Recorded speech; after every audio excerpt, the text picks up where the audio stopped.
out the beach because I don't want to hear about a flooding issue on the beach. You shouldn't be there anyhow. But with the exception of those, our stormwater plan has worked very well. It is protected so that we don't have repeated insurance claims and people pushed out of their houses and all that kind of stuff. And it's developers who want to reduce the standards, of course. And these are people we know have a lot of influence, inordinate amount, I would say, of influence on Team Santa Rosa board members and other officials.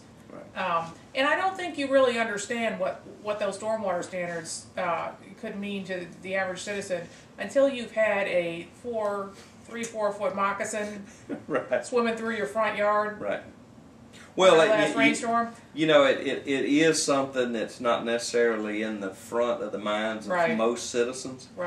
But when you have 2 feet of water in your house, and it was because a subdivision was let up the hill from you and doesn't have proper stormwater percolation ponds, and all of that water from because of the foundations and the driveways that have been poured and a reduced uptake into the ground, and all of that water comes to visit you, and you know, but ladies and gentlemen, look, that was just one example. That is where somebody behind closed doors, and I'm going to say it, in an illegal, out of the sunshine meeting, made a decision to push this thing through.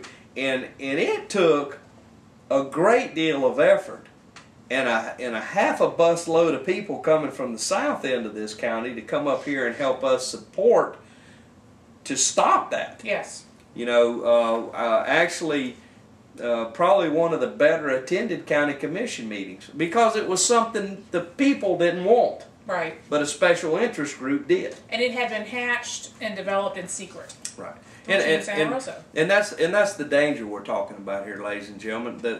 When an organization stands in the shoes, can make recommendations, gets majority of their funding,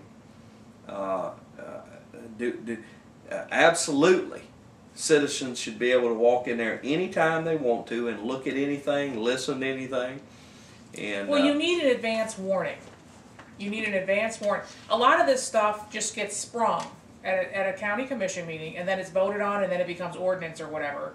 And you've had, between Monday and Thursday, you've had 3 days. Not much time. Exactly. It's not. Look, and what we're saying here, ladies and gentlemen, we're not trying to slow down getting things done in the county. What we're saying is, here is an organization that has typically been pushing things through that the majority of the citizens don't agree with, and we have seen it. The agenda gets posted on Friday afternoon late. The county commission committee meeting is on Monday morning at 9 a.m. Now, how am I going to gather together enough people to go down and fight against something? And it gets talked about on Monday, and then we're voting on it on Thursday. And we won't even discuss the pulling property. We don't have time for that this show. But we just went through that to give you an idea of how important it is that this government agency that stands in the shoes should be open to the public. Now, I'm not going to say that everybody or every board member at Team Santa Rosa is against sunshine. But ladies and gentlemen, we do have an email from one of their board members, 9 pages long, and we're going to take a few moments and dissect some of the things that's in this email. And Deborah, actually I wished I'd have had the camera rolling before we started the show, because there was some steam rising from her head as she read this email. It's from Dave Hoshang, who was the owner of Cat Country radio station. We and I am happy to tell you that we have this email because of the wonderful Sunshine Law, Chapter 119. We made our request. Actually, Mr. Isaacson made this request. We got a copy of it because it is our right as a citizen to see every step of what's going on. So since you had the most steam coming off your head, go ahead, Deborah. Well, we can't read the whole document, and this is, like you said, a 9-page document. But this is what Mr. Hosheng, I'll just quote from this. He sent this to the rest of the board of Team Santa Rosa, and he's upset about the concept again that they're open to sunshine law and that they may have commission appointees placed on their board. 2 issues are now on the table. Should team be politicized by loading up with voting board members appointed by our elected county commissioners? No, stop there just a minute. Yes, because this will be a moment in time that I'm going to have to look in the camera here. Let's go. Just a minute. Hey, Dave. Apparently you're not grasping the concept. You are now spitting at the very people who fund your little organization over there. It's one thing to get rough on me in a county commission meeting, but or at a team meeting, but now you are telling the very people that approve your funding that we don't want your pick over here because we're concerned about integrity and we don't want it politicized. Dave, you need to get a grasp on the concept. It's a state law. It's called the Sunshine Law.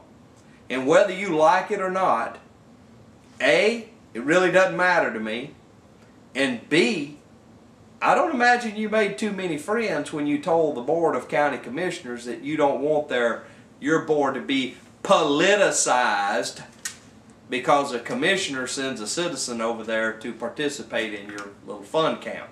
And let's remember, up until recently, you had to pay to be on the board, and I guess we're not calling it politicized when some of the most influential and wealthy and prominent members of the community then are running this agency that's deciding where grant money's going, among other things. That's not politicized. Well, apparently, you know, paying $1,500 in order to be considered for a board member, there's nothing political about that. Well, not only that, well, that wouldn't even be so bad, but we know that when our friend Alan Isaacson went to the bank and had his $1,500 in his hand, all of a sudden those rules changed. And you could no longer pay to be on the board when Alan wanted to go on the board. Yeah, well, it was kind of an interesting little twist there, you know.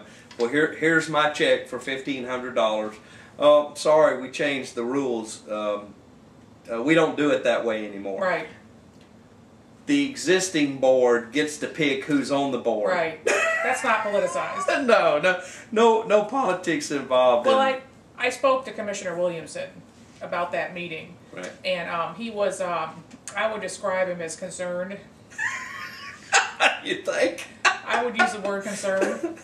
Well, I get the distinct impression, the very clear impression, that he does plan to follow up on this. And the quote that I got from him was, "I don't like clicks." That's the quote that I got from him. You know, he, when the discussion came up about each commissioner placing a person on the board, I didn't hear one objection from any of the commissioners. They readily agreed. Hey, you know, okay, yeah, sure, we can live with that. They voted for it 5-0. Yes. And I think it's something that Commissioner Williamson believes strongly in, that the citizens should have more representation. I mean, and here's the thing.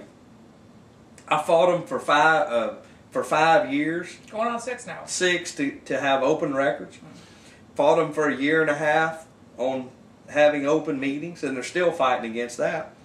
And there's no wonder that an elected commissioner who is the face of the tax dollars that are going to that organization, he's going to have to take a stand on it. You know, I mean, it's just, you know, Dave. It's taxation without representation. Yeah, Dave just keeps kicking the milk cow, you know, and I mean, you're not going to get away with that very long.